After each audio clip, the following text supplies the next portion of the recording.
Oh my god, I closed out of the thing. I closed out of the thing I was gonna talk about. Oh, okay. I'll give you a second to open it. Oh, I found it. Okay. There's an internet provider, Frontier Bundles, or maybe it's Frontier, I don't know.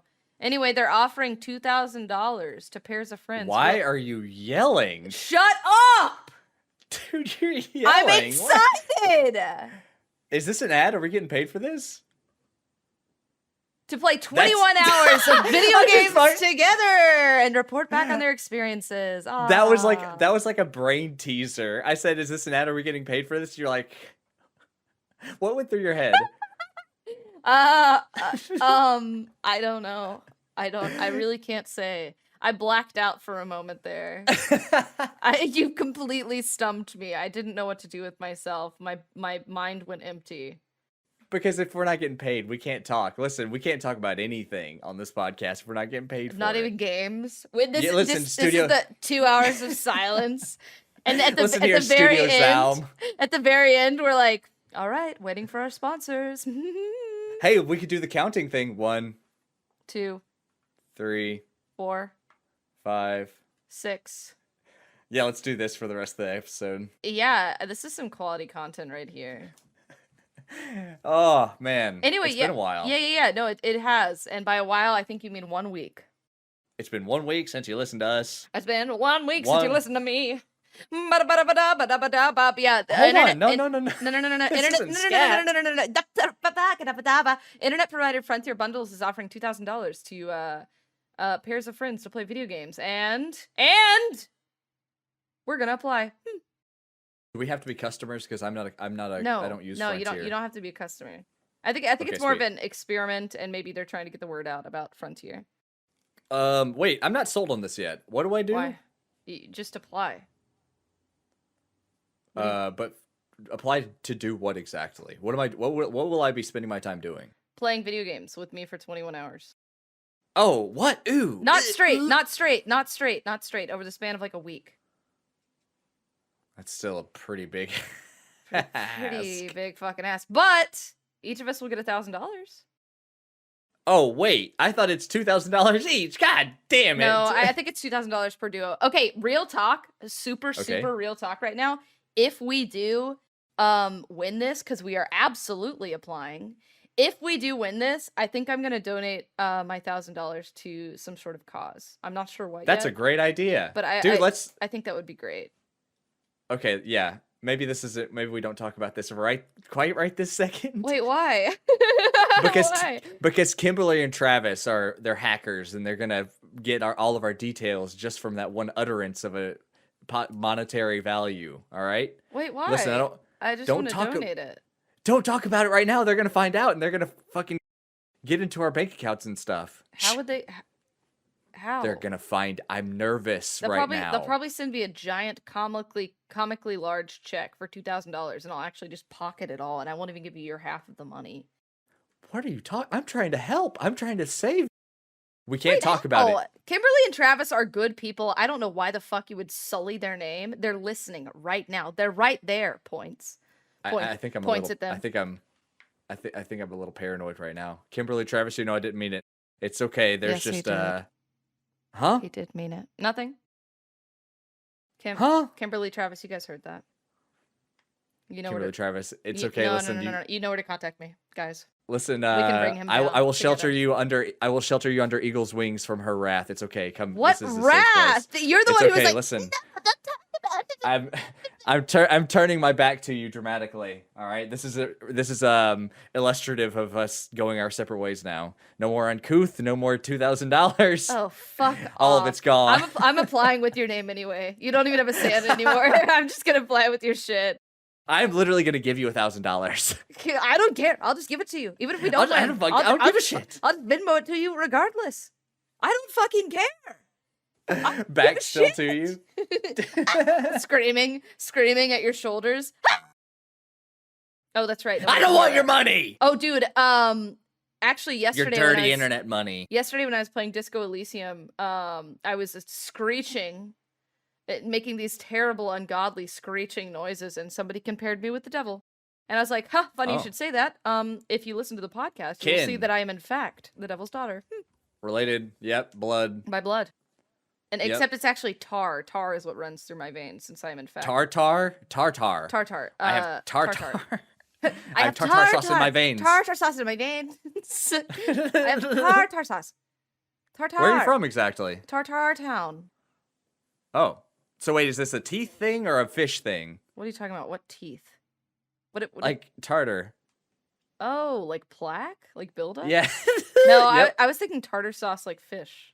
Okay, yeah, because the other one's pretty fucking gross. Yeah, that's disgusting. I would die. It would clot my vessels. Don't say it anymore. I am vomiting. Dude, that would be fucking disgusting. I know, you gotta stop. You're unleashed. Oh Someone my god. Help, Dude, I'm gonna get fucking Zeus from the Hercules Disney movie to come put you in the fucking in the lightning prison that he put the Titans in. Dude, okay. All right. Wait, do you watch? And you'll rot away with the Titans. Do you watch YouTube? There's a channel on YouTube called Oni Plays. Have you heard of that? No. Who are you? Are they paying us money to talk about? No, I don't care. I like them. Have you seen them ever? Please. Yes. I don't know what this is. Oh man. Anyway, they have a Hercules video. It's really funny. Guys, don't go watch it though. Please. And if you do watch it, wait until after the podcast. But it's so fucking funny. At the end of the video, a father screams, "Leave!" And it's really good. What are you talking about? Listen, I'm not here to explain shit to you. That's not my purpose in this world, okay? I've been thinking a lot about my purpose. Your purpose is to be a thorn in my fucking side. And my meaning for being on this planet. And I forgot. I've already forgotten. I don't know where I was going with that. Your fucking father told me that he created you to pester me because I was far too powerful for the human race. He lied to you, then. And so him and God made an arrangement that they would create a horrible burden of a creature. No. and saddle it to me. They both lied so to that you, I then. They so must have that felt bad for you. They wanted to Dude, make you feel better. I was going to be... Because you're a wimp. I was on the path to becoming a JRPG protagonist, and you fucking have slowed me. No, you know what? If you were any protagonist, you'd be the protagonist from that fucking dragon whatever game. Dragon Quest, the silent guy who's really lame and generic, that would be you. Dude, he had Trunks's hair from Dragon Ball. Dude, you kind of low-key have his hair right now. I am going look, there's a video of an orangutan here. You can't see it, but I'm gonna say you look like him, and you don't know, but it's an orangutan, so it's ugly, and he's got fucking fat rolls and hair everywhere. It's gross, and you look like him. Orangutans are fucking beautiful, and that is disgusting that you would disgrace such a graceful creature. They're beautiful in a scientific sort of way, but not in a natural way that humans enjoy at a sincere level. No! Impossible! No, they're so beautiful. There's they have both too much and too little hair at the same time. They're majestic. Ugh. Ugh. Dude, fuck off. You're a fucking orangutan. I cannot believe What are we doing? What is this podcast? Okay, yeah, so we're gonna enter that. We're gonna I would love to. We have to post like a little video. We don't have to; it's optional. But we can post a video, kind of like. If we don't, we die. They send a sniper to kill us. No, but you can link a video, kind of like pleading your case as to why they should choose you or whatever. And I really want to post that on Twitter. What do you think? I think it's a great idea. I would retweet it. I would quote tweet it. I would favorite it. I would report it. But also just to tell Twitter, hey Twitter, this is a good tweet. This is a really good tweet, please. Twitter, you also repost this, please. Yeah, could there not be a way to like tell someone at Twitter, hey, this tweet is actually better than a like and it's better than a retweet? You would have to email them directly. Who, Jack? Jack Dorsey? Isn't he Tweetman 1? Tweetman Prime? Tweetman Prime. The ultimate tweet. Omega tweet. God. But yeah, so guys, keep an eye out for that on Twitter, because we'll be posting that at some point, and I'm sure it'll be uncouth and goofy. Yep. Uncouth. Uncouth. But yeah, we're gonna apply for that. I think it'll be really fun, and hopefully, something fruitful comes from it, and we can donate some money. I think it'd be really cool. That'd be nice. That'd be awesome, and also it would be cool. Very cool. Very, very cool indeed. I think it would be a little uncouth. I think that's actually very couth. What is the opposite of uncouth? Would you just say that's quite couth of you, sir? Yes, but like couth is something that no one talks about. If it's couth, it is completely average, regular, acceptable behavior, and you don't talk about that. No one talks about like, you go to a restaurant, and I would talk about like a really couth person if they were surrounded by a bunch of uncouth people. Well, that's what I was about to say. Unless the context demands it, where like someone asks you your opinion on a very couth restaurant, no one's just going around talking about couth stuff without prompt first. So which is to say that it's extremely generic and boring, but uncouth is the opposite, and everyone is intrigued. I just made ourselves a little pod commercial. Oh, you did. A little pod of entertainment. Dude, like we need to make this commercial somehow where it's like an old-timey instructional video like they do in Fallout, but it's like, well, let's talk about the difference between couth and uncouth. Oh, that would be really fun. Isn't that good? That is really that's good. Why did you say it like that? I don't know. You were like, isn't that good? You like growled. Well, I wanted it primal. I wanted it to be very clear that I like what's happening here, but I didn't want to tell what emotion you were trying to convey there. It was a little bit frightening. I didn't. Oh. No, you just did it again. Well, I think this is the energy we should roll with Uncouth. Uncouth. It's uncouth. The rest of the pot. No, Emma Watson. Blah, blah, blah. What about Emma Watson? Elon Musk. Yeah. We don't talk about those fuckers. Oh, sorry. Okay. Elon and Emma? Who cares? They both have E's in their names. So I thought it was. I have an E in my name. You have an E in your name. I do not. Yes, you do. How? Where? R-E, dumbass. A-L. Real? L-I-V-E. Oh, I thought you were talking about my name. God, you're stupid. I'm about to come through. I'm about to sing Pennywise on your ass. You have an E in your name? I know I do. Yes. So I thought you were talking about my name. Well, that's stupid. Real Life Skeleton is your name. My name. You have 1, 2, 3, 4. God, you're eat up. Games in the console. Hey, did you hear that a photographer is going to sue Capcom for $12 million? $12 million? I can't believe what you just said, and I'm furious. And yes, I heard about that. Isn't that crazy? That's pretty crazy. Capcom, why y'all up to some fuck shit? $12 million. So it's $150,000 per photo. She's alleging that they used at least 80 photos. Without her consent or seeking license. How much was each photo valued at? She is filing to receive reparations of $150,000 per photo. God damn! Yeah, dude. Who gets to determine that photograph is worth $150,000? Why can't I take a $150,000 photograph? I think it's because they were using Resident Evil 4, which is like kind of the quintessential Resident Evil game, like super successful. I actually haven't played it. Falls. I'm blasting off. I'm blasting off again. It's so good. Dude, I just replayed it on stream like a month ago or so. It's so good. Oh, that's right cool. before old Rate came out. Wait, what? Before what came out? Oh, well, RE8, that's what us gamers call it. It's a thing that Yep, you wouldn't understand. It's only for people on the inside. Okay, so what have you been playing on stream lately? What have you been playing on stream lately? I've been playing, well, so I went on a vacation. Yes. How was that? And I didn't stream a lot. I didn't play much in the way of video gaming, but it was good. The vacation Wait, did you play Snap? Did you end up playing Pokemon Snap? I played 0 seconds of any video game. Oh, wow. Okay. No video games. Wow. I brought a book. Did you read it? And I didn't crack the book once. Because you don't know how to read. Okay. I consumed very little to no media while I was there, except for nice though. There was actually a pro wrestling pay-per-view that I watched. It was really good. That was a lot of fun. Oh. Yep, it was good. So, oh well, damn. I guess. But anyway, so I've been playing Mass Effect 2 Yes. and Dead Space 1. Oh shit! I didn't realize you were playing Dead Space 1. Wait, really? Oh, dude, yeah. I've streamed it like 3 times now. I'm pretty far. Is that I'm your nearing... night or day stream?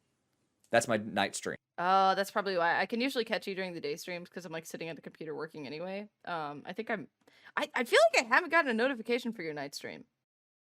Well, normally I'll walk into there and like at least put it on, and lurk or something. Yeah. I've actually missed several streams since getting back from vacation. Why is that? Yeah. Dude, I think I'm gonna take a little stream break for a few days. A little breaky?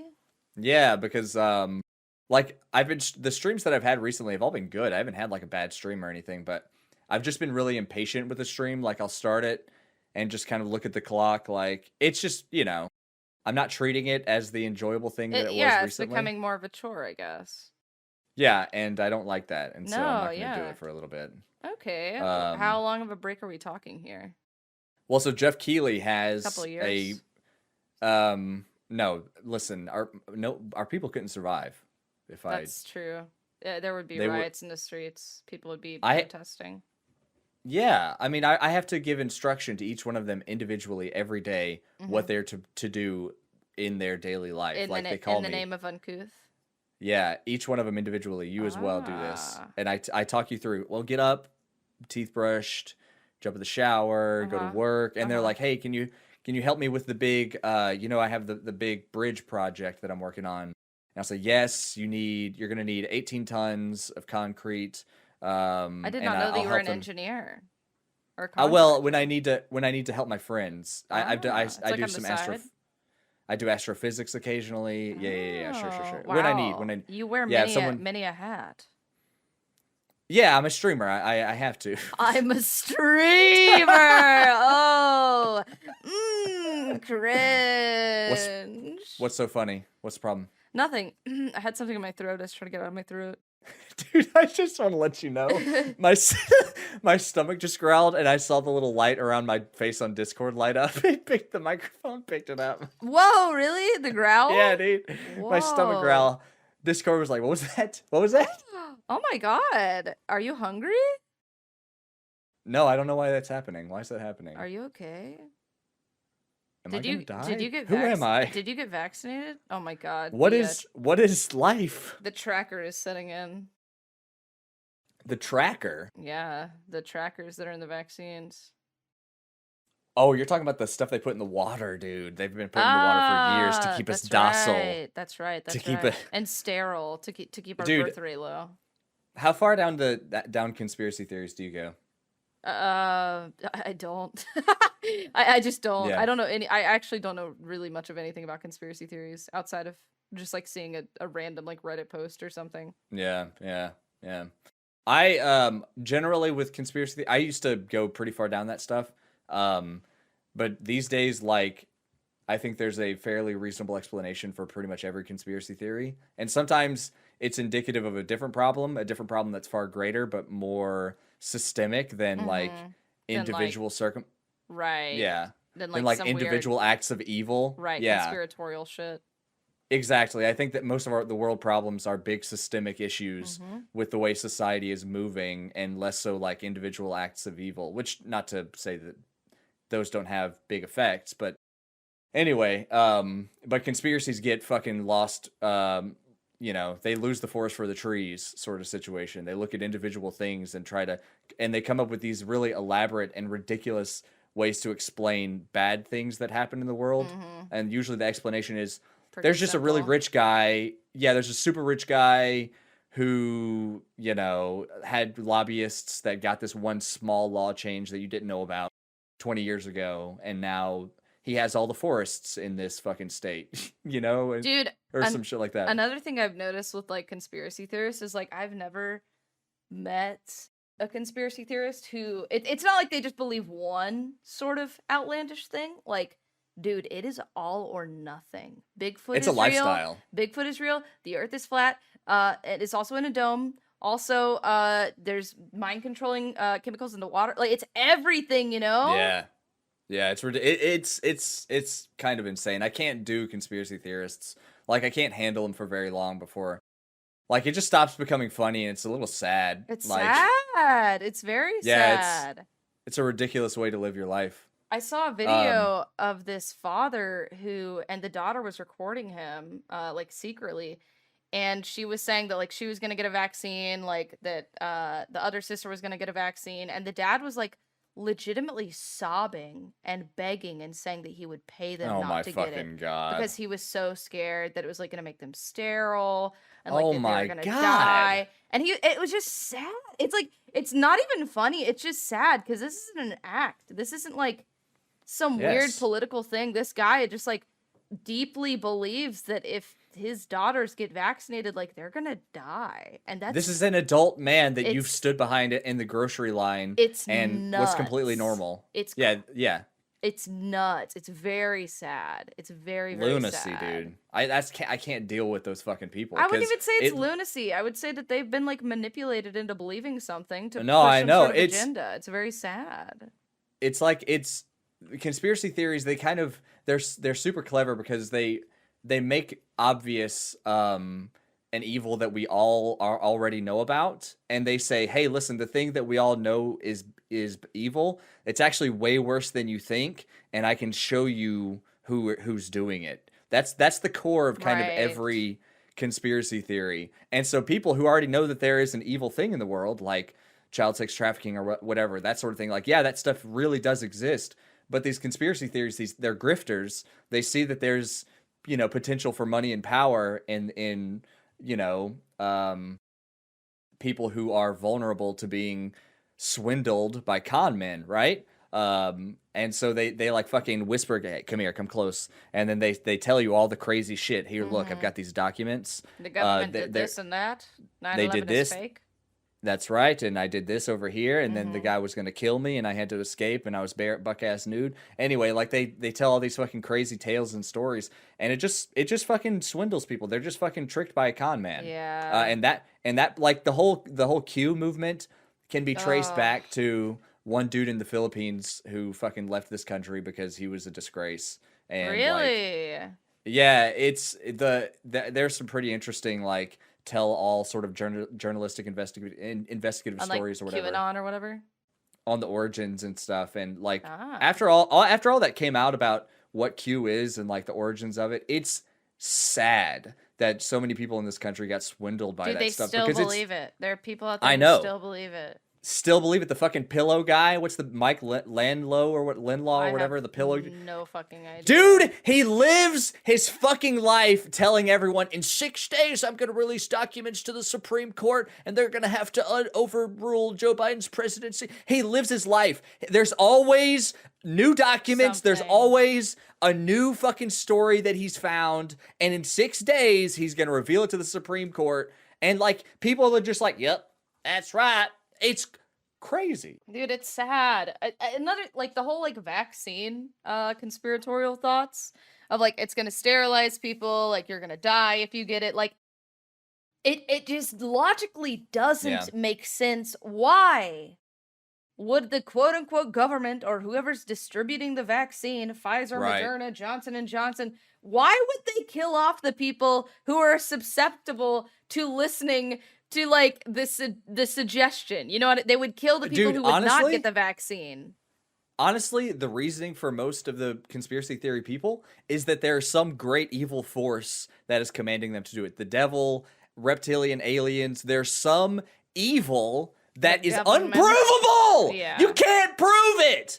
But they believe that there's Satan or there's reptile aliens that are controlling No, the but government, and they're like the reptiles are ones- controlling yes. the oh. yes, that's what they believe. Well, why would the reptiles want to get rid of the most suggestible people in the population?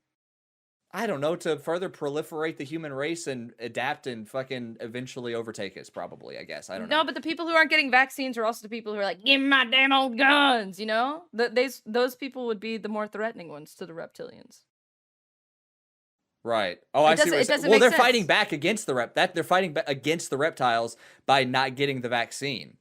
Like, they're like, no, But Satan, I won't take the vaccine. I'm not going to be docile. I'm not going to be sterilized. no, I am it going to have doesn't. 18 Why kids. would they sterilize the people who are willing to get the vaccine? Why would they kill the people willing to get? Those are the people who would, quote unquote, be more likely to be malleable.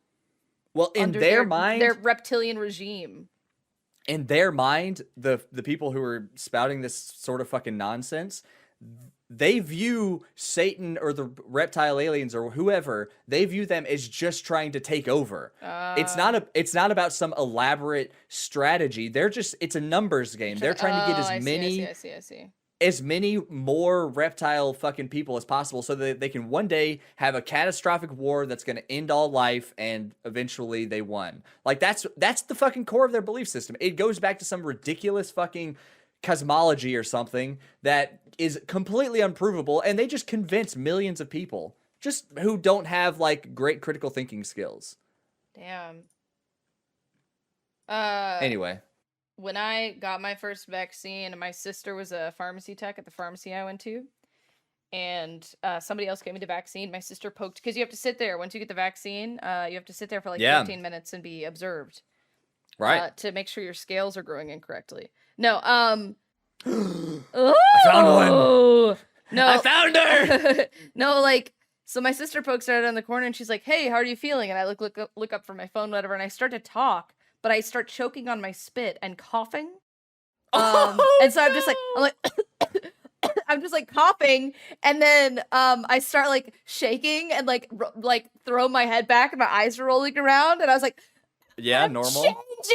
And she's like, "Tiffany, I swear to God, if you don't fucking stop, I will stab the shit out of you with this EpiPen. I swear to God." Dude, it was so fucking funny.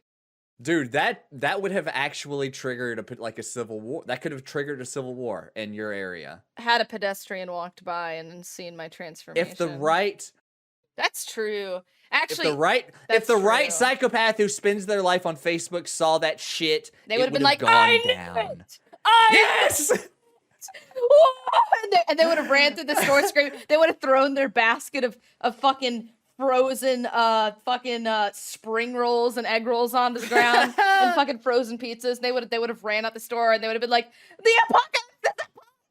Oh, finally I can get out my guns and my grenades and my ammunition and my secret plan B, my God. What are those fucking things called?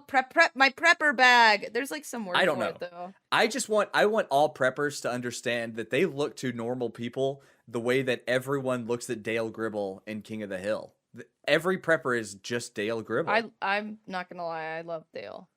Dale is hysterical because he's a satirical take on these lunatics that we're talking about. Dale is cool. He's funny. Dale is awesome. He's amazing because the writing is so good for his character. Oh, dude, Dale is so great. No, I don't have squirrel tactics. I don't have an issue with like a mild prepper, you know? I think it's fine to like, you know, put some food aside, you know, start a little garden, you know, that kind of stuff. I think that's totally cool. I believe in zero object permanence. If you aren't going to immediately consume a thing, be it a piece of media or some sort of sustenance, that is a lie. Dump it out, throw it away, give it away. You are so dumb, dude. No, I like the idea of like, excuse me? You're lying. That's fake. That's a fake thing you just said. That is not an opinion that you hold. Hey, why don't you settle down? You're being a little uncouth. No, I'm not. I just know. I'm a big brain. No. I totally understand. I think that's super cool to be like, well, you know, if like maybe like the virus shit pops off and like whatever is sold out. Oh, at least I have, you know, like I don't have to go to the store for a little while. Like I've got my little garden, and I've got like a bunch of soup that I put away a couple years ago. Of course, you're talking about reasonable human behavior. Yes. The opposite of conspiracy theories is not zero object permanence, like I was talking about. Throw everything away. It's just being fucking normal and reasonable and thinking about the future and saving up. Yeah. It's just like the problem where like, you know, conspiracy people go is that they take a normal thing like having a vegetable garden or having extra rice in the cabinet or whatever the fuck else we're talking about. They blow it the fuck up times 28. Yes. Yeah. They make it an extreme thing. Yeah, that's all these every sort of extremism in the world.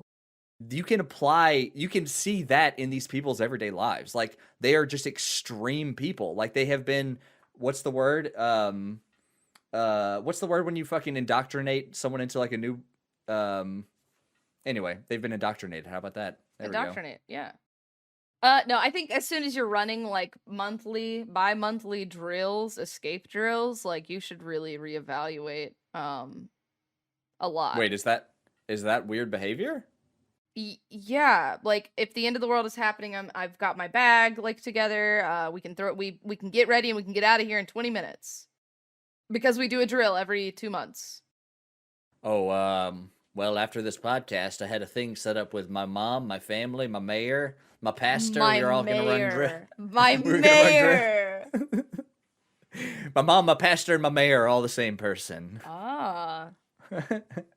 No, I think once you're doing that, it's just like, I mean, it kind of goes back to like, it's just sort of sad. Like, yeah, you're not living at that point, man. You're preparing for something that may or may not ever even come. Like you're so worried about this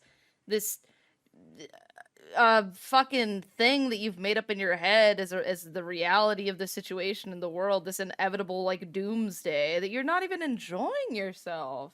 Yeah, it's sad. Yeah, I mean, it's hard to imagine a purpose more important or profound for individuals than just enjoying life in a way that doesn't harm other people. Right. You know, and people who are so bought up in conspiracy theories, they can't do either of those things. They can't not harm people. Right. These are the people that are fucking murdering and doing psycho shit. Yeah. Like they can't not harm people and they can't not just enjoy the world. They're literally living a purposeless life but they think they're fucking saving the universe by mowing down protesters at some sort of gathering that actually has good reason to gather. This is literally that guy from Persona 4. I'm not going to say names. You know who I'm talking about.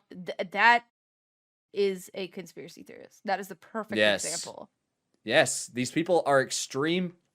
And they believe that they're doing good. They believe that they're doing good, and they believe wholeheartedly in their goal. But it gives them some sort of weird like God complex. They feel like there's some sort of savior of the world, and they go crazy inevitably. Like they're miserable. I mean, yeah, the God complex, this white savior stuff. I mean, all of that, it's the same thing that led to the rise of Nazism, you know? Yep. I'm not saying these people are Nazis, obviously, but I'm just saying they're like the anxieties and motivations are shockingly similar. Right. Yeah. Anyway, if there are any conspiracy theorists listening to the podcast, sorry if that hurt your feelings. I'm not. It's just what us lizard people do. Yeah, daughter of devil, and I'm the lizard. Oh, that's true! We are literally the organizers of all of the conspiracies. Yeah, here they come. They're swirling around us. Gravity's inevitable force. Gravity's inevitable force they're surrounding us like satellites. No, I sincerely don't want to make anybody feel bad because like people are entitled to their beliefs, and I think as long as they're not hurting anybody else, it's totally fine. Honestly, that's the crucial point. That's the fucking linchpin. That's the cornerstone. As long as you're not hurting other people, the existence of other people. Exactly. You live your life how you want to. If you want to live it super anxious and waiting for this impending doom, that's on you. Just don't involve your kids or your family. Like, don't hurt people around you. That's sad. Like, your dream is not somebody else's dream. Let them choose how they want to live their lives. Yeah, that's I feel like that's kind of the message that Kim is trying to relay to Harry. Is what? Like, as long as you're not hurting other people, you can do whatever you'd like? I just wanted you to segue. Oh. Hey, this is a good opportunity to segue, which is also a good chance to go for a pee-pee break. Are you going to go pee-pee? Yeah, is that okay? Okay, yeah, go pee. Yum! It's been 40 minutes. Yummy! Pee-pee. I want to keep this in. Oh, fuck, dude. Yeah, I want to keep that in. That was funny. No. Are you serious? Are you serious? I I want to can't tell if keep you're it. serious. I sincerely want to keep it in. Keep what in? Wait, what? The pee-pee break talk. Dude, Are you serious? I'm serious. It made me laugh. I kind of want to keep this in too. We'll look at it in editing. I don't know. Maybe. Okay, so when we were talking, I was like, I did a segue from the COVID or the conspiracy theory stuff into disco. Yes. And you were started talking about some other bullshit, and I was like, no, you said you had I to just pee. wanted, yeah, I was like, I just wanted to segue, but I do need to pee. Yes. So I think disco. you like that game. It's a great game. It is Dude. Slowly moving to be one of my favorite games of all time. You don't know how happy that makes me. That is so awesome, dude. I'm so glad that people are getting to love this game just because they released a patch. Oh, it's good. There's this second wave because they released this like really good fucking patch for free. Well, if you already owned it. But otherwise, you just pay regular price for the game. Right? It's amazing. Like, it's incredible. Like, they just added a lot of, like, they did a lot of work. I'm not discrediting what it took, but I'm just really impressed. I think it's fantastic.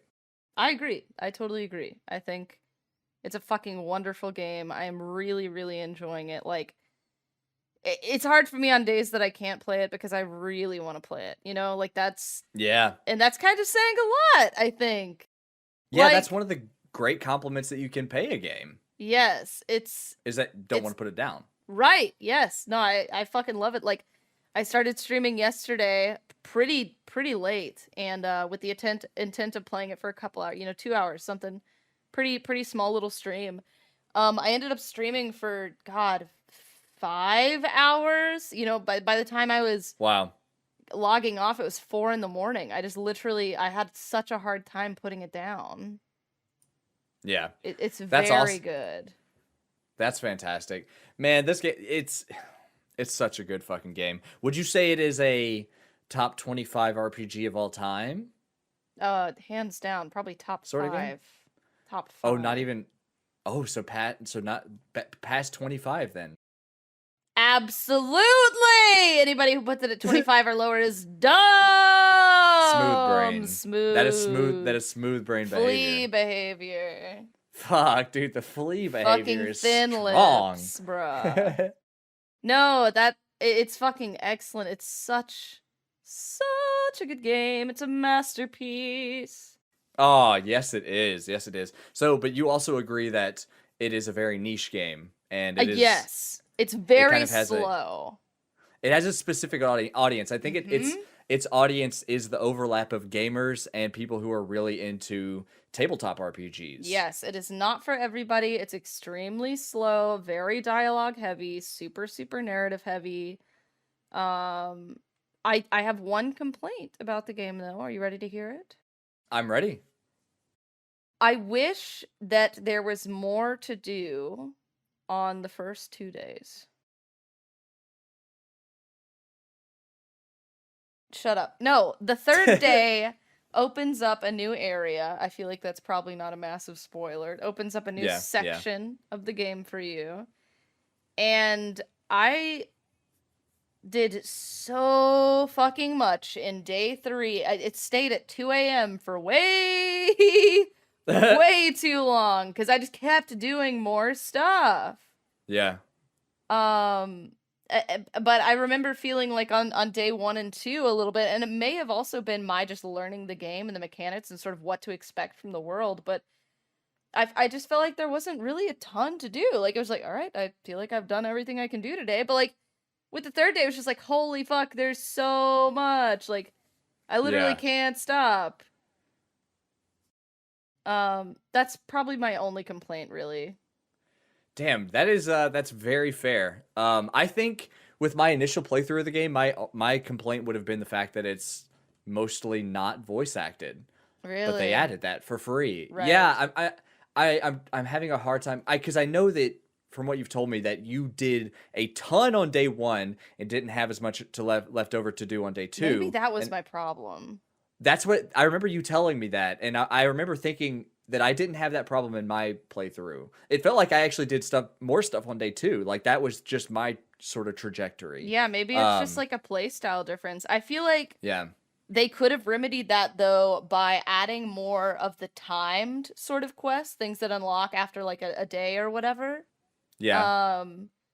I feel like they could have managed that a bit better. And I feel like that's almost like sort of funneling gamers of different types into doing things a particular way, but that's not always necessarily a bad thing if it benefits all gamers. So I can definitely tell you what the way it played out for me, why it played out for me. So whenever I went to sleep on the first night, I was very conservative. Like I went to sleep about as early as you could because I was just worried that if I stayed out too late, something bad might happen. Like I could tell how dynamic the game was, and I didn't want to potentially ruin like the investigation or Kim's relationship with Harry because, you know, you whenever it's super late, you can sneak out or whatever. Yes. And so I was just really timid to do anything like that. And so I was just when Kim started suggesting that it was time for bed, I was like, oh, okay.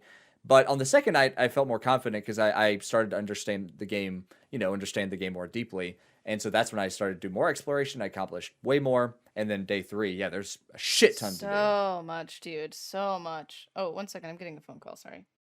Oh, no worries. Hello? Hey, what's up?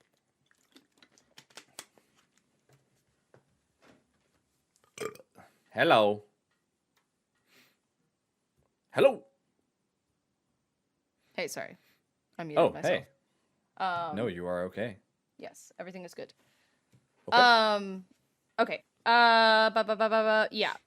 Only real complaint is that like I didn't feel like there's two complaints. It didn't feel like there was a ton to do on the first 2 days. It may have been that I did a ton on the first day and just don't remember it. So maybe it was more a day 2 thing for me. But second complaint is the whole like white check system, the white little skill checks. Sure. Yeah. It's very broken. It's essentially completely useless. That or I just don't know how to fucking read it. But I'm confused. Wait, what's broken about it? It doesn't showcase what checks are unlocked or locked. It's wrong. Wait, what? It's wrong. It's wrong. What happened? It'll say that a check is done or that a check is whatever, and I have not completed the check. Or a check will be locked or unlocked, and it'll say the opposite. Oh, that's... Okay. Yeah, that definitely seems like they need to fix that shit. That's a huge feature of the game that... I never had that problem. And maybe I just don't know how to read it. I don't know. They don't really explain the fast traveling. That's not explained at all. I didn't even know that was a thing until a chatter brought it up. Yeah, there are just a couple like pretty severe bugs, it's a very small team. I totally get it. Dude, bugs. My playthrough was it was impeccable. I had 0 glitches, 0 bugs, 0 issues. Maybe that's with the patch. Maybe it's something that came along with the patch. Wow, dude, that sucks. Yeah, that would be a big criticism if I had seen that sort of shit. One of my chatters said that fast travel was completely broken after day 4 for him. Oh no. Another chatter said that their continue button broke to where like they just couldn't continue. They had to go into their task manager, close out the game. They went back into the game. The continue button still wasn't there when they got to the same bit. Oh, no. And they had to go to Windows mode, change like the UI text size and everything. They just had to do a bunch of wonky shit to get the button to show up. Dude, what? The fact that you can press caps lock to toggle like between running and walking when you click or double click isn't they're just and as a UI developer, I guess it's kind of especially noticeable for me in that an intuitive UI, ideally you shouldn't have to explain anything. It should be you should just know what to do as an end user. I feel like there's some things, yes, that they do really well with that at, but in other areas they definitely struggle. Like the whole tab to toggle between running or walking on a single or double click. Just a couple different things. The fact that you have to be in a fast travel area to fast travel to another part. fast travel isn't working for me right now. I'm not sure if I just wasn't in the right spot no. and that's the thing. Like with the white check, the skill check things. Like I don't know if maybe I'm just not perceiving like how the feature is supposed to be used exactly. I feel like that's not explained super well, which is fine. I don't like the whole tutorial shit. I don't really care for that usually in games. Sometimes tutorials are too fucking long and it's really annoying. But yeah, absolutely. In cases of like sort of a convoluted or confused UI, like you either need to make that shit really intuitive or you have to do a little bit of explaining. Yeah. Yeah, I'm really not sure, and I'm surprised that I didn't have any sort of experience to commiserate with yours, as far as glitches or bugs or whatever. Um, yeah, I don't know. I know that basically you said the white checks, right? The ones that are repeatable. Redo, exactly. So like Yeah. the whole thing with it is you're supposed to be able to go to that page and see which things are now unlocked now that you've, raised some skill caps and whatever Yeah. else, like put more points into whatever. You should be able to go back and be like, oh shit, maybe I Yeah. can try and wake up that guy now or whatever. That from what I can tell is not working for me. Damn, that really sucks. Yeah. That makes like managing all of those open quests very difficult. I just don't use it. I just don't use it now because man, like, that's a bummer. I don't know how to read it or it's just not working. One of the two. What you're telling me weighs on my soul like the burden of the carcass of a whale. Like the burden of a black hole, similar to a rock being thrown upon a blanket. Weighs heavily upon me, very, very dense and heavy. Your understanding of astrophysics is impressive. Shut up. Anyway, so what I was saying, the bugs you're experiencing, it feels like I'm in the open ocean swimming alone, tied to a whale fall, like I'm chained to a whale. I'm bringing you down. It hurts my feelings. It really hurts. But no, I mean... No, dude, it just sucks. That stinks, man. But bugs happen. Bugs happen. It's totally understandable. It's honestly a pretty minor complaint, all things considered. Like, look at fucking Cyberpunk. You know? Like, dude, this is... It happens. It happens, man. That's true. Speaking of really high quality role-playing games, RPGs, what did you mentioned Disco Elysium. What else did we talk about? We didn't talk about any other games in particular, I don't think, did we? High quality RPGs and 2-player activities, because we were talking about applying for that job. Yes. Or applying for that thing, 21 hours, 2K. Right. Divinity Original Sin 2, let's talk about it. Okay, I've never played it and I don't know anything about it, but I know that game holds a very dear place in your heart. It's listen, listeners, if you know, you know. If you don't, you don't know. But I want to tell you here so you can know. Divinity Original Sin 2 is the greatest co-op game I've ever played in my life. It has the most fun cooperative experience I've ever gotten to have with a person. Not me. Like me plus one more person. It's like a different sort of consciousness besides my consciousness, but embodied in a human. Are you suggesting that we should perhaps play that game together in some some form of game club? Oh, wait. Ha! Curveball! In some sort of game club setting? Dude, I wasn't suggesting that, but that's a great suggestion. But we can't commit to that game. It's too long. We have is it really? Wait, how long is that game? Dude, Divinity Original Sin 2 it has a huge range. You can beat it in 30 hours if you kind of mainline it. You can play it for 100 hours. There's so much content. It is an amazing video game. It has a ton of variety as far as storytelling and side missions. It has an incredibly vast and deep combat, like tactics-based combat system. It's elemental, so like you have to consider certain elemental attacks and how they'll mix with, like, if there's just an open fire on the field, or if the battlefield is covered in oil or something, and you mix elemental abilities with what is going on in the battlefield to have to explosive effect, if you will.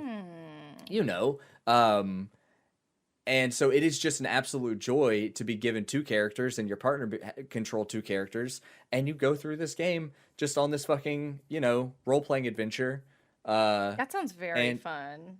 Doing side quests and shit together and getting into battles that like take a lot of strategy. Because if you've got a mage and your mage has a bunch of fire skills or ice skills, I'm gonna want to know about that because I have a lot of earth skills and my earth skills mix well with your fire, and we should collaborate and try to come up with like, you know, new ways to take down these skeletons or some shit. It's fucking fantastic.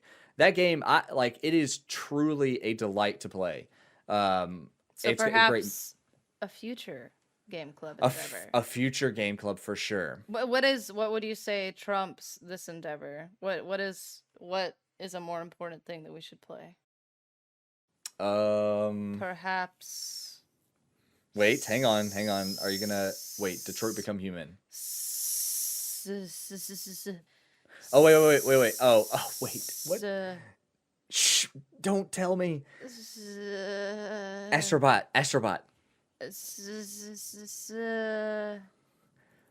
The Bible. What? My country. Slytherin. Slytherin? Snape? No, Psychonauts. Slytherin. Psychonauts. Oh, Psychonauts. Right. In anticipation for the second, which is meant to come out later this year. Psychonauts is a good game. Yeah, it's I think there was a rumor that said it was going to come out in August. So we got to play Psychonauts 1 again swiftly. Swift. We're going to have to launch our Game-O Clubbo. Game-O Clubbo. Yeah. Game-O we'll have Clubbo. to we're going to roll these ideas around, and I think it will be Psychonauts, so go ahead and get that thing purchased on whatever platform you want. I actually have it on PlayStation. But I'm pretty sure it's available anywhere. And actually, dude, it may be on fucking Game Pass. I played on PC.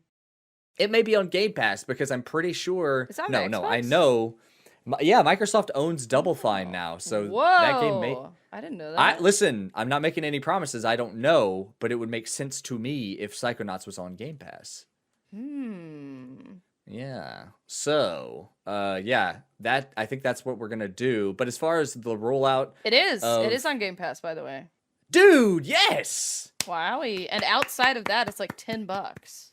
Oh, what a gem of a game! Listen, if you like 3D platformers and you haven't played Psychonauts, you sleeping. It's super well written. It's really goofy, fun, just a lighthearted good time. It's great. It's very good. So yeah, we're as far as like the rollout and how we're going to tackle getting Game Club out to you guys, we're still figuring that out. But just go ahead and have it purchased or downloaded from Game Pass. We would love to have you play along. We would love to have you write in and send your feedback, and it'll be like a little book club, except games. Yeah. Who knows? We may start it next week. I'm not making any promises, but we just got to figure it out. Yeah. We just got to figure it out. Shit to discuss. Yeah. Yeah. There's a lot of corn in that last one. A lot of corn in that last poop. No, another really cool thing that I did yesterday actually is I went over to a friend's house and she had a Valve Index and I got to play on that for a little while.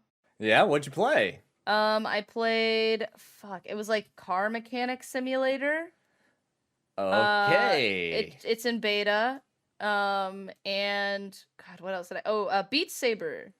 Oh, fun. It was fucking so fun. And having played with the Oculus Rift a couple years back, I will say the Index is fucking miles above the Rift, dude.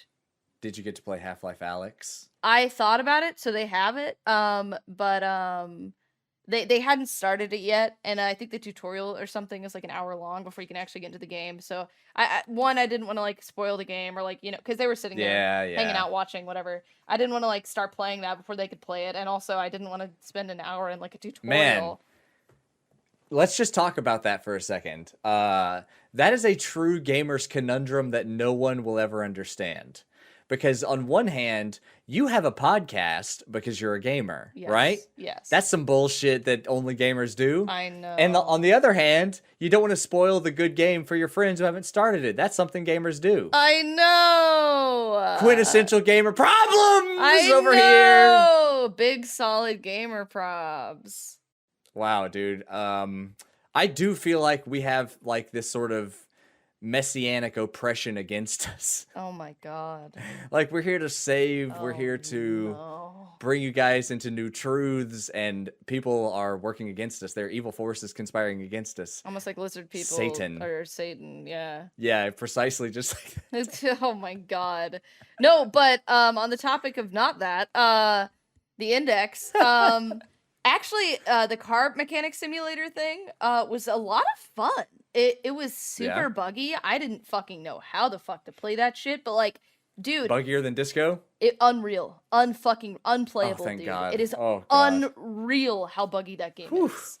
But that being said, it was still a fucking delight. Like, interacting with a game world, a game environment, and like a 3D space, it elevates things to a whole new level. Dude, shit like it sounds pretty uncouth. Dude, picking up a hat and putting it on your head with your hands and seeing like the brim of your hat like in your right in front of your eye. It was Can I just so say, cool. Can I just say you are literally describing the most commonplace normal experience to possibly have. Dude, imagine doing that in a game though, and like physically experiencing it in a 3D like generated space that is not what you're seeing with your actual eyeballs. This is not the reality around us.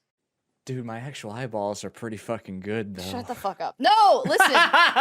It was so cool doing shit like picking up like a drill. Yeah, and just, for sure. It was so good. It was so fun. Beat Saber was super fun, dude.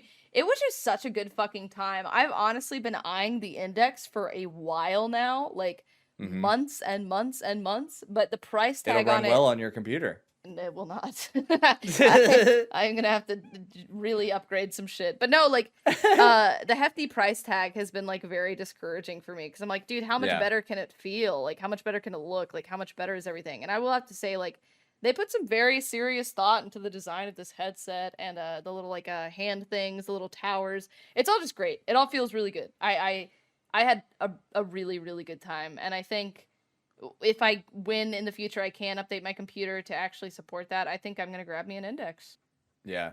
The feel thing is really important. You mentioned feel. How much better could it feel? That's really important to me. The haptic feedback on these hand controls. Well, I'm talking about unreal. I'm talking about the comfortability of the headset. You hardly even know it's there. Yeah, but you don't wear glasses. It was on. Oh. That's the struggle. That's a good point. Like, contacts, problem solved. Bye. If you wear contact, I don't want contact. If you wear glasses, then it is a pain in the ass. That is one thing that I have not yet found in VR. Huh? Nothing. I was doing a play on the word glasses and said pain in the asses. You didn't have to repeat it. Now you look even more foolish. But I'm wearing glasses. On my asses. No, dude, I now that you've said that, that makes me kind of curious. I might bring like a couple pairs of glasses. This is so fucking stupid and like gamer and like dumb of me, dude. I love it. I'm gonna bring some fucking glasses over there. I'm gonna try it out. I'm gonna see. Please. I would really love to hear. I would love your report on that because the PlayStation VR was for a long time considered the most comfortable of all the major VR headsets, and I had one, and it was comfortable for 3 minutes, and then if you wear glasses, it just becomes too much. It's too much shit. Yeah, I can't have my glasses and the VR headset on at the same time for very long before I feel like my head's, fucking being squished. Yeah. No, mine was super. I mean, based off of just wearing it, no glasses or whatever, I would probably say you're not gonna have too many issues with it. It seems extremely adjustable. There's like a strap on the top. There's the stuff on the side that you can tighten. Even it goes down to the speakers. You can move them. You can turn them up or put them down to adjust the volume, adjust where the volume is coming from, or if there's something in the way that's impeding like the speakers sitting over your ears, you can move them. Yeah, that it does sound pretty good, and I have never been super compelled by VR, and I've played a lot of VR. Oh my god, it's so I don't good. love it. It's fine, but I think I would rather just having a regular video game experience. But that's because they haven't had a true killer app yet. There hasn't been like a system seller yet, and I would say Half-Life Alyx would be that for me. Because I do love Half-Life, and that game seems cool as fuck. But Um, the barrier to entry is pretty fucking high, like you were saying. I don't know that I want to invest that kind of money. The Oculus is pretty affordable, I think, $300 or $400, maybe less than that. Well, yeah, but I'm not going to go halfway in. I would go for the Index, but I also wanted to upgrade my PC first. So right, they're definitely levels of priority here, and VR is pretty fucking low. No, back forever ago when I played on the fucking Oculus or whatever, I played this game called Wilson's Heart. That was really fun. I don't know, dude. VR. That sounds like something that just sounds like something that Tom Hanks would star in. Like his Wilson's Heart. Yeah, his yearly Oscar bait film where he plays some fucking World War II commander or some shit. I lovingly referred to it as Wilson's Fart. That sounds like the really good parody of a Tom Hanks. Really good too. A Tom Hanks Oscar bait film. Something by like Film Bro Baggins or something. He does like Film Bro Baggins is reporting in. Film Bro Baggins coming in with Wilson's Fart. I was talking about Film Bro Baggins just yesterday. Were you? Yeah, because I was thinking about like just different characters and stuff that have come up during my time as a streamer, just like fucking people I invent. And I was talking about Film Bro as one of them. Dude, Film Bro Baggins could be a Baggins. Film Bro Baggins could be a spin-off pod thing that we do occasionally. Dude, where we talk about films. It's so good. I love it. So the original, no one steal this. If you steal this, you'll be sued to death. The original, the original pitch for Film Bro Baggins was a YouTube video essay channel because don't we need another one of those, Boney? We do. We need another fucking video essay on the internet, don't we? Yes.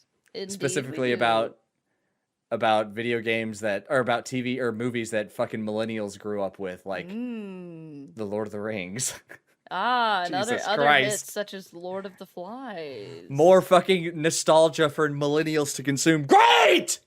Great! Screaming. Love it! Banging fists against desk. Living. Dude, you don't know how opposed I am to like the nostalgia obsession in like video game culture. It irritates the fuck out of me. Oh, really? Dude, yeah, people just fucking want to live in the past. They just like they're fine just chilling in fucking 1996 again. Got my Final Fantasy 6 again. Gonna play through it the 80th time. Like new games aren't coming out. Oh, that are better than ever. That's true. But I think there's nothing. I like retro games. I've grown up with video games like anyone else. I was fucking knee high to a cricket when I started playing games, just like anyone else. I've been playing a Louisiana thing? I don't know, but I just said it. Knee high to a cricket. All I'm saying is that crickets are small. You would have been in your mother's stomach. You would have been You would have been a fucking smaller than a pinto bean. I don't need no bio lesson today. All right, hold it back now, Mister. Listen up. But anyway, no. But that's true, right? Like I'm being extreme, but it really is like video game culture is just laden with people who are just people looking who for can't nostalgia play. highs. Yeah, people who can't play like new shit is kind of silly to me. People who just like refuse to move on and experience new things. But like it's not just games. I'm not trying to just shit on games. Like people do that with movies as well, and 80s rock and stuff. Yeah. Like every form of entertainment that has come out, you know, in pop culture, pop American culture or whatever, has its little pockets of like nostalgia, like junkies. Junkies, that's a great way to put it. Nostalgia junkies who just wear Guns N' Roses t-shirts and they go Sublime. see. Yeah, exactly. And like I don't know. I just see it's very prominent in video games, and I'm just like, ugh. Like I love Zelda and shit. I love all those things. But like the like sort of masturbatory, like I was a kid when I did this. I'm just like, okay, me too. That doesn't make anyone special. We can enjoy this and be cool about it. I don't know. Let's be chill, guys. Yeah, Man, I can't believe that VR. I'm still stuck on this. VR doesn't really appeal to you. No, it's not that. I am interested in VR. I'm just saying Sounds it's like you're never. peeing yourself. I was peeing myself. Why did I do that? You're pouring coffee as you're speaking. There's no way we're Because gonna be able to remove that. exactly. It's gonna sound like you just diarrheaed in your pants, and there's Listen, nothing we can do about it. That's what we call a little uncouth, baby. If you don't like it, you can turn it off. Suck my penis. No, but anyway, it's not. I really am interested in VR, like big time. But nothing's ever blown me away. Like even Astrobot, which I think is one of the most proficient and impressive sort of VR experiences, was okay. It was good. I liked it a lot, but it just nothing's wowed me. Nothing has wowed me yet. Dude, like every time I talk crazy. Every time I talk about Tetris Effect, people are like, "Dude, it must be crazy in VR." I'm like, I prefer it on a monitor. Oh, it's fine. I cannot imagine playing that on VR. That sounds miserable. No, it's really good. Like people love Tetris Effect VR, but me personally prefer. Wait, I don't know. Like, wait, when you're saying Tetris Effect, are you referring to actual Tetris? What is this? Yeah. Oh no, that sounds terrible. You don't like Tetris? No, just playing it in VR sounds terrible. Oh God.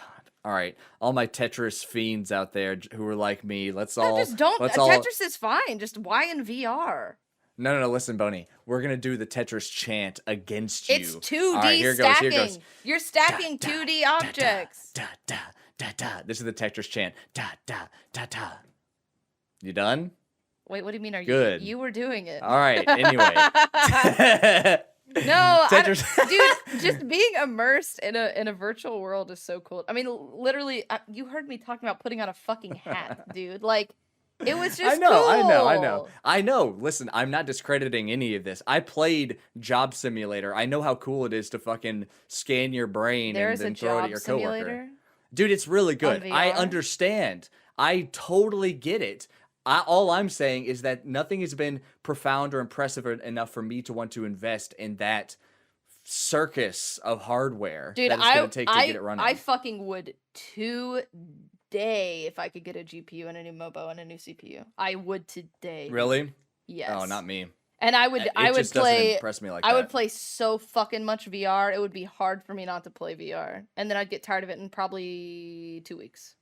Yeah, probably, because it is, again, they're just video games. So like as soon as you finish them, or you're like, okay, anything else? Well, I don't know. Beat Saber was really fun. I feel like I got really into like DDR and like Guitar Hero and shit. I would probably play the hell out of some Beat Saber. So I never really got into any of that whole genre of games, but I just want to talk about Tetris Effect again because it's a perfect video game. Oh my god, how is it perfect? Tetris Effect. How? We're all together. It's Tetris. There is no end in sight for us. Listen, Tetris. My Tetris Effect fiends will get what I'm saying. It is Tetris, which Tetris is a perfect game. There's no listen, people have done Tetris wrong and represented it poorly, but Tetris at its core is a fucking perfect game. But Tetris Effect, in my opinion, is the best version of solo Tetris that's ever been. And they actually added multiplayer recently. Yeah. But I never played Tetris for multiplayer. Like, I was always just a solo Tetris guy. I just like trying to get better scores against myself, that sort of stuff. And so for me, Tetris Effect it felt made for me. It is an interactive sort of visual audio experience that is like really profound for me anyway. It got like pretty fucking deep a couple times when I've played that game because it's just like you're playing Tetris and they have these really sort of like corny kind of pro-humanity sort of lyrics to some pop song playing that was made for the game. And outside of the game, I can't listen to that type of trite shit. But inside of Tetris, which is a perfect video game, it was just a cool, cohesive sort of experience. And Tetris Effect is one of my favorite video games ever made, period. It's fucking awesome. Like, and the VR mode is actually really good too. I played it. But yeah, you should look at some videos or something because I've seen you play it. Oh, okay. Well, like, if you don't care too deeply about Tetris, then you're not going to care too deeply about Tetris Effect. Like Tetris, I think Tetris is cool. There's nothing wrong with Tetris. It's great. Yeah, that's a pretty common opinion. But there's another layer of like people who like Tetris who really like Tetris, and I'm kind of there. Is that you? And so, yeah, and so like for people like that, Tetris Effect when it came out was fucking huge because it was like we've never seen Tetris treated like this well, or we haven't seen it treated this well in decades. You know, for a developer to like take so much care and release Tetris like this, you know, it was really cool. And like, it's such a, you kind of lose yourself. Like so the whole concept behind Tetris Effect. Oh God, I don't want to fucking explain. Do you know what the Tetris Effect is? Yeah, where you dream about it? Yeah, basically, when you close your eyes, you see the Tetris blocks falling. Yes. And so they tried to like kind of really dig into that concept, and which kind of relates to a concept that they were digging into with Rez. Have you ever played Rez? Fuck, I'm thinking of Fez. No, I have not played Rez. Oh, okay. So Rez it's like a rail shooter that came out on the Dreamcast originally. I think I've seen gameplay of this. Yeah, I have. Yeah, it's a great game if you like rail shooters, but they re-released it for VR back in like 2014, 2015, called Rez Infinite. Anyway, the thing with those games and that guy, Mizuguchi, I think his name is he's really interested in this concept called synesthesia. Are you familiar with that? Where you can like taste colors or hear colors or whatever. Yeah. Oh God. Yes. Some people do associate it with taste as well. Yeah. There's a hang on. Let me pull it up. Here it is. Wait, while you do that, my friend and I play this, we actually anytime we get together, we end up playing this, sort of Tetris-like game, but it's multiplayer. It's called A-Node, and that's always really fun. Wait, is it like a falling block sort of game? Yeah. Like Puyo Puyo or something? Oh, I don't know what that is, but it's more, maybe it's a lot like Tetris. Except there's like multipliers, like Markiplier. No, there's multipliers and whatever multipliers, and you can like fuck. Why do I keep saying that, Waluigi? I don't know. Are you okay? And Waluigi. I'm having a brain hemorrhage. I'm having a fucking stroke. No, oh, Christ. You can hinder the person that you're playing against. It's really fun. It's like just a good fun time. Dude, I like falling block games a lot. That sounds pretty cool. I might check it out. We should like try. Puyo Puyo. Puyo Puyo is one of those, but it's like it's falling block Game and Club? it's more about color. Huh? Game Club? No, it's like a falling block game like Tetris. It's just just play it for high scores and stuff. Oh. I'll have to check it out. Yeah, maybe so. How do you Puyo? What is that? Puyo Puyo. It's Puya Puya. Wait, Puyo. Oh, not A. Sorry, Puyo. Puyo. Yeah. It has a lot of color matching rather than like specific shape matching, which is more like Tetris or whatever. Anyway, oh shoot, what was I just looking at? You said you pulled it up. Yeah, I think I accidentally. Did you lie? Oh, no. The thing that I was going to say about synesthesia is, yeah, it's like hearing colors or you like experiencing color through other senses almost. Yeah. Which he's really the kind of game director guy over these games that we've been talking about. He's really interested in that concept, and so he really tried to explore that through Tetris Effect, which is literally using the Tetris Effect as well to kind of, combine all these different sense experiences. That's interesting. It's really cool, and if you kind of like really just get into it, it's fantastic, man. I really, really like that game a lot. Did you know that William Eyelash claims to have synesthesia? I knew that. Did you? Yes. Oh. All right. Well, I appreciate the reminder. You're welcome. Guys, it's a good idea to have it's a good idea to have someone around who reminds you of shit like that. Yeah, you're welcome, dude. That's what I'm here for. Synesthesia. Pretty cool. So let's talk about synesthesia, right? Let's talk about it. Do you want to? Is that what we're going to talk about? Well, we're both neuroscientists. That's true. What else? I feel like we're going to talk about something else. Dead Space? That was it. Yep. But we can talk about synesthesia.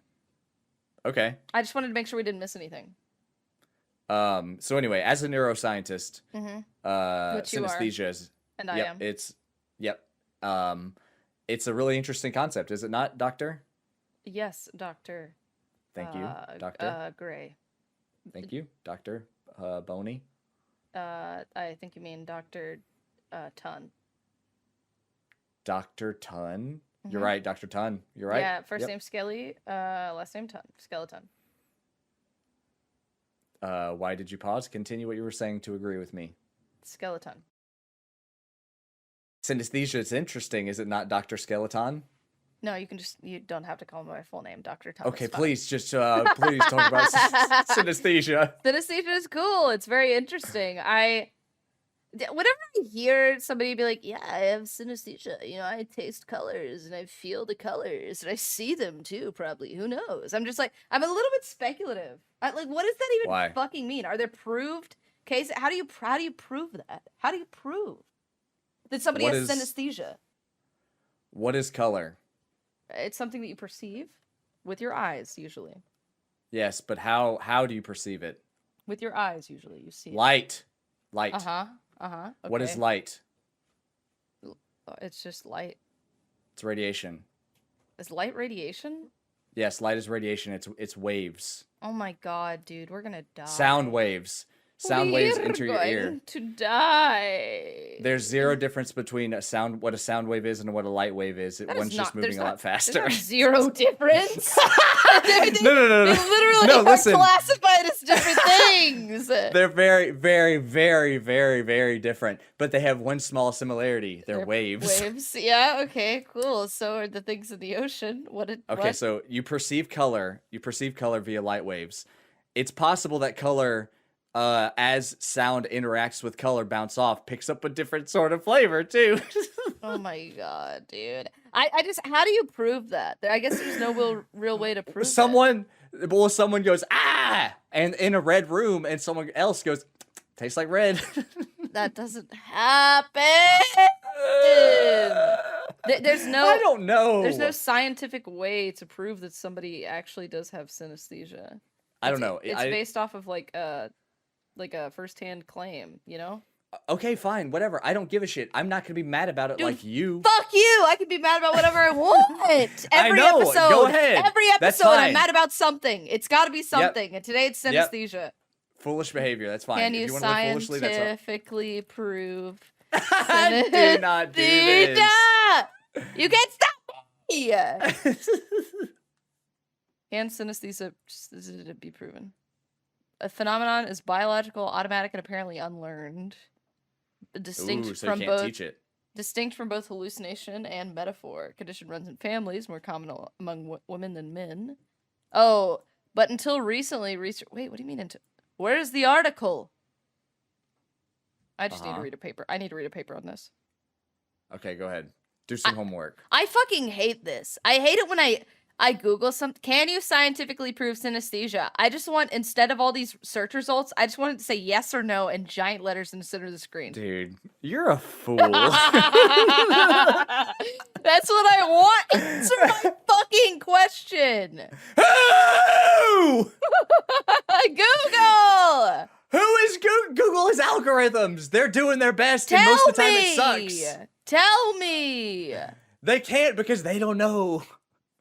Okay, numerous imaging and behavioral studies. Shut up! Numerous imaging and behavioral studies have been conducted showing significant evidence of synesthesia. Okay, so these include, but are not limited to. Is that good enough for you, fucking psycho doctor? fMRI showing activation of the V2 and V4 during the presentation of auditory stimuli to a color sound strooping of congruent and incongruent colored words. What the fuck?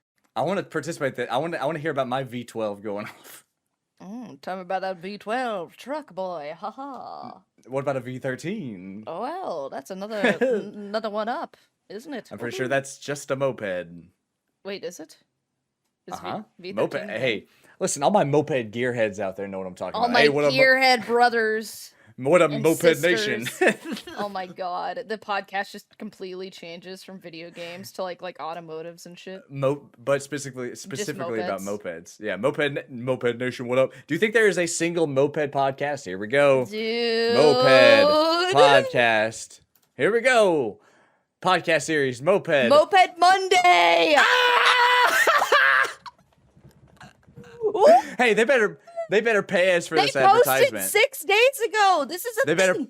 Dude, their shit is like 2 hours long. They better pay us for this fucking free advertisement. Dude, 138 episodes. Oh my fucking god. I can't believe them. Listen, come to Uncouth if you want moped information. Don't go to that shit. Shut up. We'll give it to you straight. We're not in the pocket of big moped like them. Big moped. We are outlaws, dude. They're the fucking lizards and devils. Yes, we are outlaws in the moped industry. They're trying to take us down. We're the QAnon of mopeds. No. I want to rethink my position. That's what you are saying. That's what you are conveying. Oh, and this is a sin. God damn it, daughter of devil. God damn it, daughter of devil. Dodd. Dodd strikes back. Shit. Oh, fuck. Dead Space. Oh, foolishness. Man, that's a good game. Tell me more. Can I go pee real quick? Oh my god, you are so full of piss, dude, and vinegar. It's unreal. No, I'm not. I'm a nice person. I'm honey. Go pee. What is it? What is it? Honey soothes better than vinegar? Soothes? Soothes? Something like that. Oh, I what heard is it? soothes is in like a like a lawsuit. I'm gonna take you to court, vinegar. Yeah. No, soothes. Yeah. What is it? That's you get more bees with honey versus pee. Vinegar. Oh. Go pee. Yeah. Ammonia. Go. Okay. Get out of here. I feel like Dead Space used to be scarier.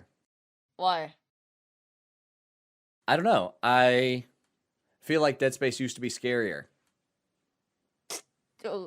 Why? I'm giving us a bunch of takes so that we can put this together and make a solid experience. No, why do you think Dead Space used to be scarier? What do you mean? All right, one more. I feel like Dead Space used to be scarier. What? Because no. I just don't think I get scared with games anymore. Or at least I haven't been scared by a game in a long time. Like Dead Space as in like you played Dead Space 1 when you were younger and you're playing it again and it's not as scary? Yeah, exactly. I mean, yeah, you grew up, bro. What are you talking about? Well, yeah, but I mean, that's not always the case with horror. I guess that's true. Dead Space used to be very scary. Dude, with those kind of games, with super like legitimately spooky games, like I find myself only being able to play them for like small increments of time before I have to stop myself and be like, dude, my heart, like I'm gonna die. Like really stressful games. Do you think that would be true if you were streaming it? Yes. Yeah, I think Really? so. Probably not as bad. I think the last time I played a scary game, and you're gonna laugh at me, but it was like Five Nights at Freddy's, and I was just like, dude. I did laugh at Ends you. podcast. No. Bye. Done. Bye. It was spooky. It was just like very stressful, and I could only play for like an hour before I was like, dude, fuck this. Like, this is not a fun. Like, I'm frightened. You know? Yeah.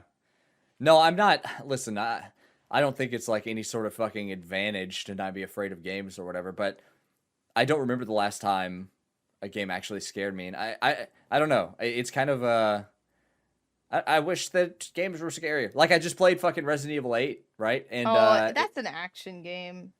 Yeah, but Resident Evil hasn't always been. And so Sure. That's what I'm saying. Like, there's just kind of a gap right now of games. And maybe, like, the Silent Hill reboot that's what I or was coming just back. about to say. I would say you should try a Silent Hill game and then, like, see how Yeah. you feel, see if that scares you. Because Silent Hill, for me, has always been a much scarier, Well, let me see. horror-centric franchise. For sure. I've streamed some horror games since I Like started this whole thing. Tell Well, me. I did Hellblade. That's not I mean, that's like action horror. Senua's Sacrifice? Uh-huh. Is that considered a horror game? I thought it was like a I think it psychological has- thriller type thing. Yeah, well, there are some elements that are straight up like Mr. X sort of equivalent. Not dynamic in that way, but as far as a big lumbering scary thing chasing you, yeah, for sure. Interesting. Yeah, that game was pretty creepy. Dude, maybe I'll play that game next. Sorry, go ahead. That would be awesome. That'd be awesome. Dude, we should do that before Hellblade 2 comes out. Game club it. Oh, do you want to game club it? We could. I would be happy to play that game again. That would be so fun because it's pretty short, isn't it? I wonder if they. Oh no, I was about to say. I wonder if they did a PS5 patch, but I'm pretty sure Hellblade is now an Xbox game, so I doubt they're going to do a PS5. Yeah, yeah, they have some sort of exclusivity. I'm pretty sure. Oh my God, there's a VR edition. What in the fuck? Yeah, I bet that's pretty sick. That would probably be scary. I bet if you played a horror game in VR, you'd be spooked. Yeah, I've Resident Evil 7 is the one that people often go to. I tried it for sure, and it was I think maybe if I was playing alone or whatever, that probably would freak me out pretty good, but I never did Resident Evil 7 in VR alone, so I don't really know.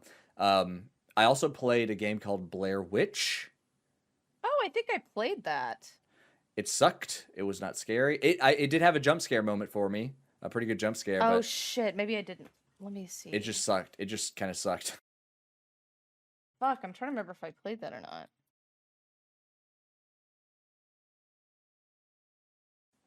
I don't know. Fuck. Bloober? Oh my God. Bloober Team, yeah. They do Layers of Fear and Observer. Layers of Fear was fun. Yeah, they also I'm pretty sure they did The Medium as well. Oh, did you end up playing that one, or was that somebody else that I watched play that? Yeah, it wasn't me. I don't know. It was pretty critically panned, and I just didn't feel like it. They've never done a game that I've been super impressed with. The Bloober Team. They keep making these horror games that seem like they're half good, half bad. Yeah, I get that. Yeah, I can agree with that. Yeah, Layers of Fear was fun, but it wasn't like excellent or whatever, you know. It feels like they're churning out content, and it doesn't feel like any one thing has like a big sort of heart or whatever. I feel like they kind of need an identity outside of just being horror people. They need a franchise, and Layers of Fear is almost that, but it's still not quite big enough. You know, like even someone like the Don't Nod, the Life is Strange team, like they had Life is Strange to kind of set themselves apart apart from other indie developers, and they certainly went on the content churn where they just started putting out fucking Life is Strange spinoffs and shit. But they still had that to hang their hat on, which coincidentally they're now not even the team doing the next Life is Strange. Are they not? No, that's a property owned by Square Enix. Oh wow, I did not realize that. Yeah, and so I believe it's the Before the Storm developers, which is not Don't Nod. Before the Storm. Yeah, it was a prequel to the first Life is Strange. It was about Chloe. Chloe? Mm-hmm. Chloe? Did you just call her Chloe? Yeah, she and I are tight like that. It's a nickname. You know, you got like 4 or 5 nicknames. Wow, I didn't know you guys were close friends like that. She's cool. Dude, I've got no nicknames for you. I need to come up with a nickname for you. Wow, that well, actually, I was about to say that hurts, but I don't know. Some people just don't do nicknames. Middle Gray. What do you do with that? You call me Grable. What are you talking about? Oh, I do call you Grable. That's it. That's the only one, though. Yeah. Yep. Anyway, what were we talking about? Oh, Chloe. Scary games. Yeah, so they haven't done any one thing that's kind of been, and I haven't played either the Layers of Fear game, but I have played enough of their other stuff. I don't know. Like I want them to do good horror because I think good horror is so uniquely fun and interesting, but they haven't. It doesn't seem like they've quite gotten there yet. Okay. Dude, have you ever played a Sims game, like The Sims or whatever? Yeah, for sure. Do you like those kind of games? I have to be in the mood, yes. And whenever I do play a sim sort of game, a simulation or whatever, I play it intensely for a small amount of time, and then I move on. Same. Yeah, dude, I play it like fucking obsessively for like a week.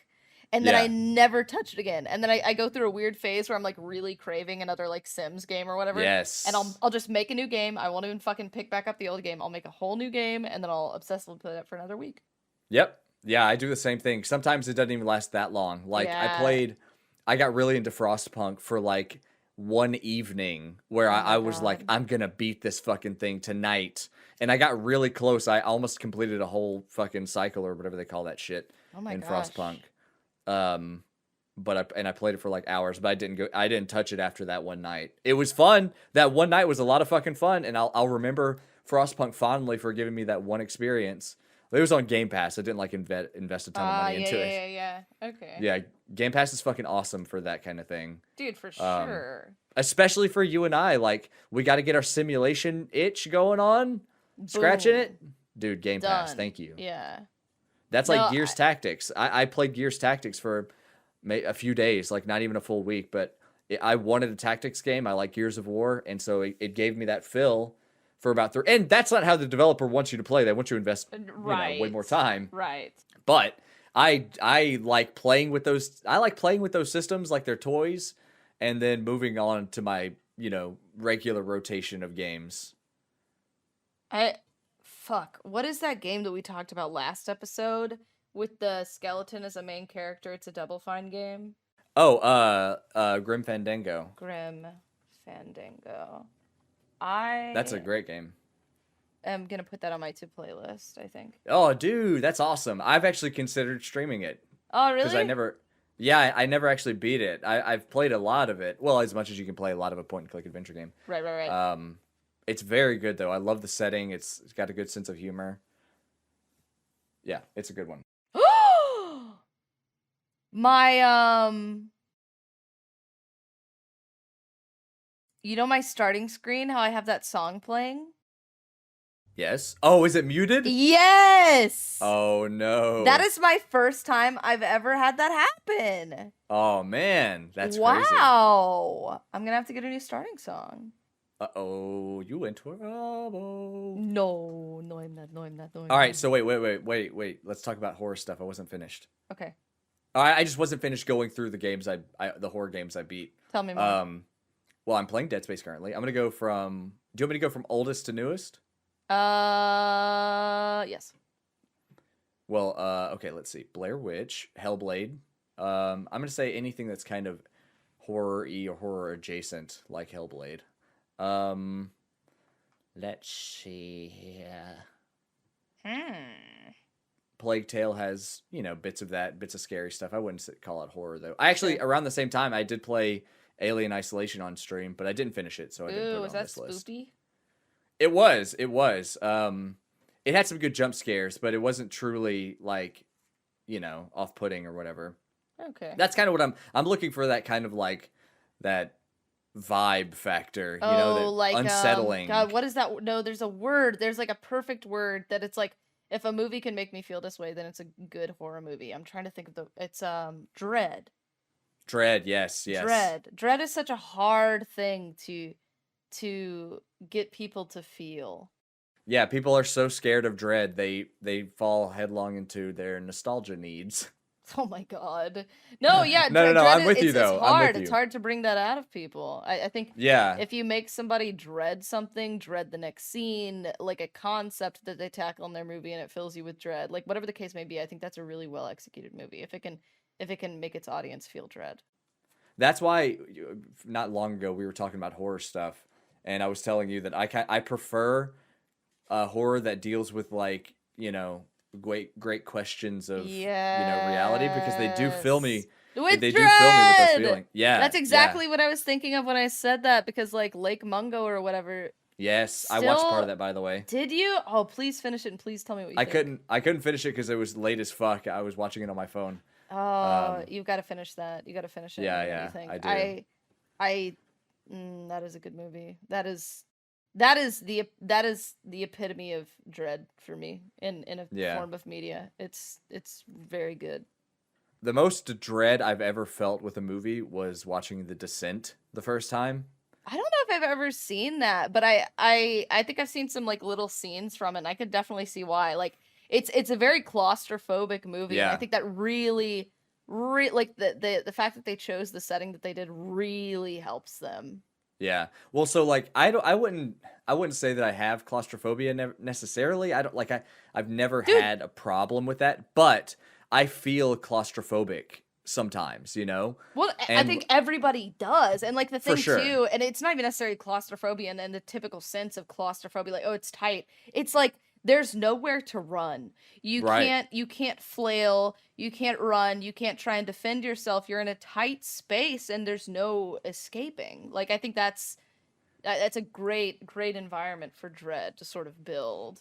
Yeah, it's an amazing setting for a movie. But like another piece of media that fills me with dread in a similar way is Channel Zero. I need It's a to watch that. Yeah, it's fantastic. It's really really good. But my whole point is that like I haven't played the game that's given me that in at least a really long time. Right, right. A couple generations maybe. I'm trying to think of the last game that made me feel like that. And I really really struggle.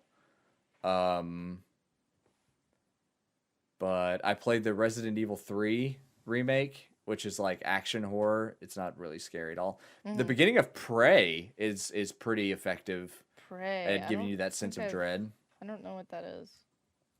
It's good. It's I like that game a lot. Oh, real quick before you get too far gone for movies. Another movie, if you thought The Descent was pretty spooky, I think this one was pretty fucked by critics. I think they didn't really care for it, but I thought it was all Mhm. right.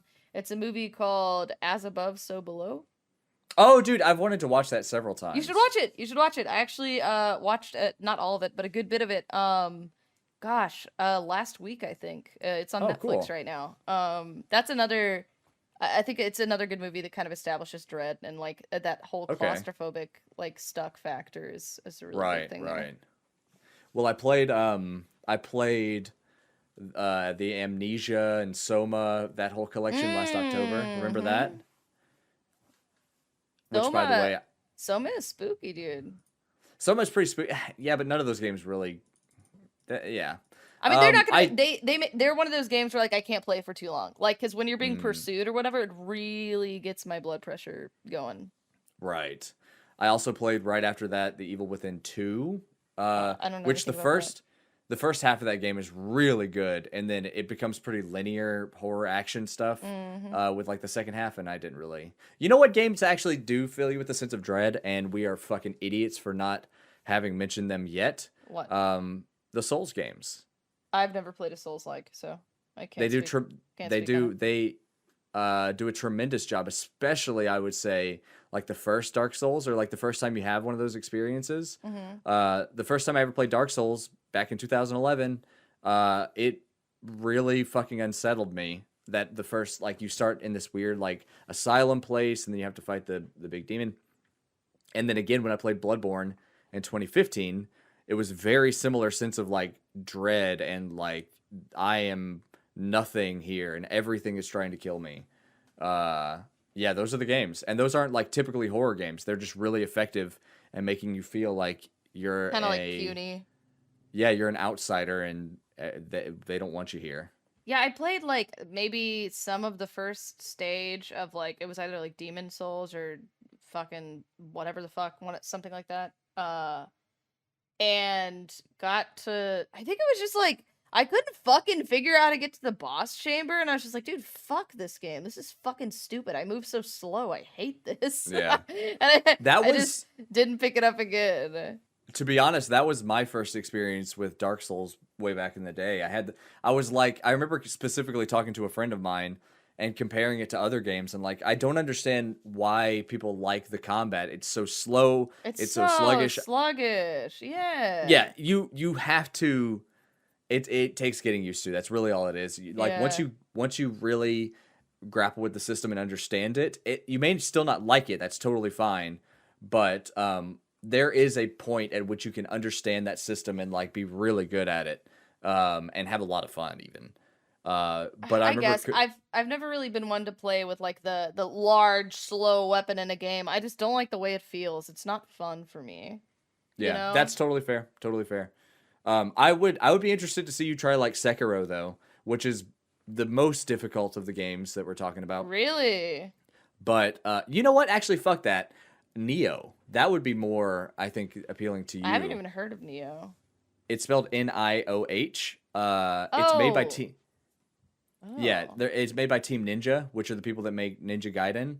And it's basically their take, their like Ninja Gaiden like sort of Souls. character action take on a Souls game, and it's fucking awesome. I think Neo 2 plays as good as any From Software game.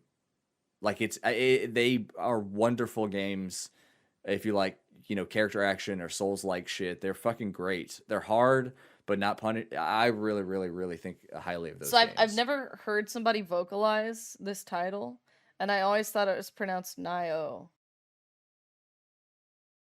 Oh, so you're familiar with it? Yes, I've seen the cover before. I've never seen gameplay or whatever, but I've seen the cover of it before and like game stores and shit. Yeah, it's fucking tremendous, I think. If you're looking for that sort of experience. But I would like to see, my whole point is that you dislike the sort of cumbersome nature of those games. Right. Neo you feel really swift and agile. You feel like, especially if you go for a light build with light armor and light weapons, like you can, you can dart around that battlefield like a ninja. It's pretty amazing. Oh, that's cool. See, yeah, that sounds way more up my alley, I think. Yeah. So yeah, what did we talk about this week? So Dead Space is really good, man. It holds up super well. Oh yeah, Dead Space. Fuck. Yeah. It's still really fucking good. I'm enjoying the hell out of it. I'm not like doing any sort of crazy super speed run. I'm just doing a casual playthrough of it, and I'm enjoying it. And I'm really excited to get to Dead Space 2. Dude, Game Club Dead Space 3 because it's a subpar game. But oh shit! It's a co-op game. Yes, it's okay. It's fine. I would say it's not as good as the first and the second, but I think it'd be fun for us to play. Well, I never beat it, so I'm actually looking forward. I'm looking forward to going back because like I really love Dead Space 1 and 2 a ton. I never finished 3, so that's gonna be exciting to do. Yes, I agree. Dude, you know what else is gonna be exciting to do? What? Ending this fucking podcast because I'm sick of listening to that mouth. Bye, bitch. Goodbye.